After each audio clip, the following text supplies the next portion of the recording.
అసలు liquor fraud చేసింది ఎవరు? డిస్టిలరీలకి ఎక్కువ డిస్టిలరీకి పర్మిషన్ ఇచ్చింది ఎవరు? వాటి కెపాసిటీ పెంచింది ఎవరు? క్యాబినెట్ ఆమోదం కూడా లేకుండా, ఎరిక లేకుండా ప్రివిలేజ్ ఫీజు 1300 కోట్ల రూపాయలని మాఫీ చేసింది ఎవరు? ఒక రేషనాలిటీ లేకుండా తమరికి కావలసిన ముఖ్యమంత్రి గారు తమరికి కావలసిన డిస్టిలరీలకి ఎక్కువ ఆర్డర్లు పోయే విధంగా చూస్తుంది ఎవరు? దీనికి సంబంధించి మీరు మాట్లాడకపోయినా కీలకమైన అంశాలని బయటపెట్టారు. ఆనాటి లిక్కర్ ఫ్రాడ్లో, స్కామ్ ఫ్రాడ్లో ఇంకొక మీనింగ్ కూడా ఉంది. స్కామ్ డిస్ఆనెస్ట్ అనే ఒక మీనింగ్ కూడా ఉంది. ఆ ఫ్రాడ్లో స్పష్టంగా అడిగాడు ఆఖరికి, అయ్యా మీ సంతకాలు ఉన్నాయి, మీ ఎక్సైజ్ మినిస్టర్ సంతకాలు ఉన్నాయి, మరి మీరు సమాధానం చెప్పాలా? ఎక్కడైనా సరే సీఎంఓ నుంచి మా సంతకం ఉందా చూపించమని ఛాలెంజ్ చేశాడు ఆఖరికి.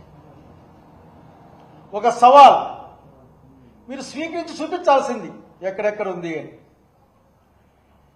ఇదేమీ కాకుండా మీ అనుకూల మీడియా, మీ అనధికార పత్రికలు అబద్ధాలని, చాలా తేలిక మాటల్ని, అట్లాగే తప్పుడు సమాచారం అని నేను అనుకుంటా ఉన్నాను. తప్పుడు సమాచారంతో కూడిన ఒక సత్యదూరమైన ఆరోపణలు మీరు చేయడం తప్ప ప్రజానాయకుడు జగన్మోహన్ రెడ్డి గారు అడిగిన ప్రశ్నలకు మీ దగ్గర సమాధానం లేదు.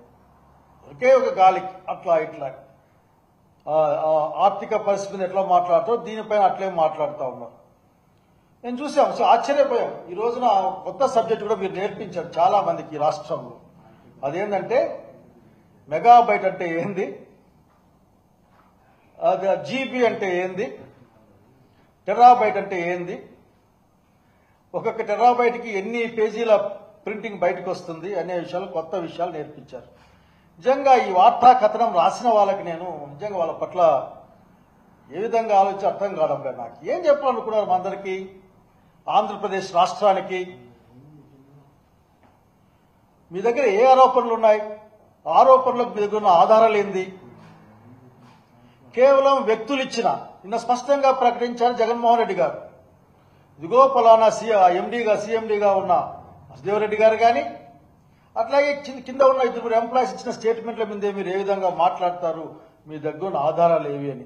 ఆధారాలు ఏవి బయట పెట్టమని అడిగినందుకు మీరు ఒక కథ వండి వార్చారు. ఇక్కడ టెరాబైట్ల రూపంలో లేదా జీబీల రూపంలో 375 కోట్లకు పైగా, 375.8 lakh పైగా పేజీలు, రికార్డులు, డాక్యుమెంట్లన్నీ కూడా ఎరాస్ చేశారు, నాశనం చేశారు. అసలు సమాచారమే అందకుండా చూశారు దీంట్లో ఆఖరికి. అయినా అతి కష్టపడి మాకు సంబంధించిన శాఖలు, మీ చెప్పు చేతుల్లో ఉన్న శాఖలు లేక గుంపులు, మేము సేకరించిన విషయాల మేరకే ఈ రోజున 1000 కోట్లు కొల్లగొట్టబడ్డాయని ఒక దీంట్లో వార్తలో ఒక భాగం. And just I want to ask you people, the state of Andhra Pradesh wants to know what is the truth. నిన్న జగన్మోహన్ రెడ్డి గారు జననాయకుడు ఒక సత్యాన్ని ఆవిష్కరించే ఒక పని చేశారు. It's in the public domain, ఎవరైనా చదవచ్చు, మాట్లాడచ్చు, అభిప్రాయం పెట్టచ్చు కామెంట్ రూపంలో. ఇప్పటికి 13 సార్లు, దాదాపు 12 సార్లు ప్రెస్ మీట్లు, ఒకసారి ఢిల్లీలో ప్రెస్ లో మాట్లాడడం, అనేక సందర్భాల్లో అక్కడిక టూర్ పర్యటనలో పోయినప్పుడు మాట్లాడిన దాంతో అనేకమైన ప్రశ్నలు వేశారు. ఆఖరి అది ప్రజల ఇబ్బందుల గురించి ప్రశ్నలు వేశారు, మీరు చేసే ఆరోపణలపైన ప్రశ్నలు వేశారు.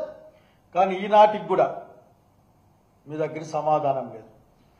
మీరు ఎంత హైడ్ చేద్దామనుకున్నా, ఎంత దాచిపెడదామనుకున్నా, సత్యం అనేది నిప్పు లాంటిది. అది ఎవరైనా సరే అది అన్ని పొరల్ని కాల్చుకొని బయటకు వస్తుంది.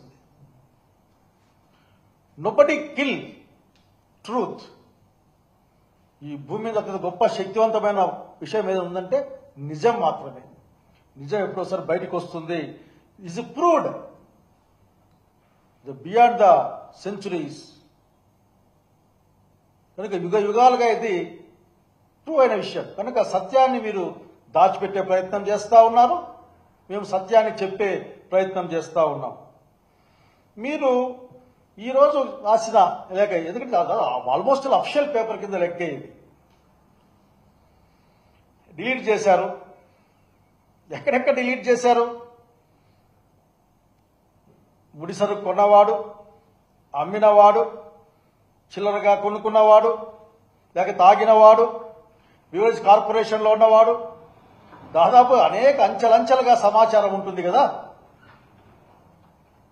ఇన్ని చోట్ల బహుశా నిన్న జగన్మోహన్ రెడ్డి గారి ప్రెస్ మీట్ తర్వాత మీరు అరకొర నిద్రలోకి జారుకున్న తర్వాత మీకు ఇది బహుశా కల వచ్చి ఉంటుంది, ఈ విధంగా చెప్తే బాగుంటుంది అని, లేకపోతే ఎక్కడి నుంచి సమాచారం వచ్చి ఉంటుంది. మరి అంత డేటా ధ్వంసమైతే, అరెస్ట్ చేయబడితే 5 సంవత్సరాల కాలంలో మొత్తం డిపార్ట్మెంట్ ఇన్వాల్వ్ అయినట్లు కదా అందులో. మరి డిపార్ట్మెంట్ అంత ఇన్వాల్వ్ అయినంటే డిపార్ట్మెంట్ మొత్తం మీద మీరు యాక్షన్ తీసుకోవాలి కదా. మరి మీకు అనిపిస్తలేదా 375 కోట్ల పేజీలకు అసలు ఏంటిది?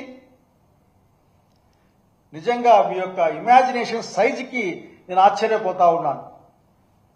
అన్ని పేజీలు ఒక డిపార్ట్మెంట్లో ఎరాస్ చేసేస్తే గూగుల్ డ్రైవ్లో ఉంటే గూగుల్ డ్రైవ్లో ఉంటాయి, ఒకవేళ తక్కువ స్టోరేజ్ ఉంటే అదేదో మధ్యకాలంలో లైట్లో ఉన్నట్టు ఏదో పెడతాం దాంట్లో ఉంటాయి, లేదా అమ్మిన వాని దగ్గర ఉంటాయి, కొన్నవాని దగ్గర ఉంటాయి. దీన్ని నాశనం చేసేందుకోసం మీరు చెప్పిన మాటకి మరింత భయం వేస్తుంది. అసలు నిజంగానే మీ ఆలోచనలు అంతర్జాతీయంగా ఉంటాయి. అవేంటంటే ఏపీ ఎస్బీసీఎల్కు ఆయా సంస్థలు ఇచ్చిన డేటాను అంతర్గత సాఫ్ట్వేర్ సిస్టమ్ అయిన ఒరాకిల్ ఫైనాన్షియల్ సర్వీసెస్ అట్లాగే ఎస్ఏపి వంటి వాటిని వ్యవస్థీకృతంగా మ్యానిపులేట్ చేశారట. ఒరాకిల్ కొట్టుకోవాలి ఇప్పుడు ఆఖరికి, అంటే మా యొక్క దాన్ని మీరు మ్యానిపులేట్ చేస్తున్నారా అని. బహుశా మ్యానిపులేట్ చేయొచ్చని మీకు తెలిసింది కాబట్టి, మీకు తెలుసు కాబట్టే మీరు ఆ పదాన్ని వాడారని అనుకుంటా ఉన్నాను. You know how to manipulate, so you got that and you delivered that words in front of the public అని అనుకుంటా ఉన్నాను.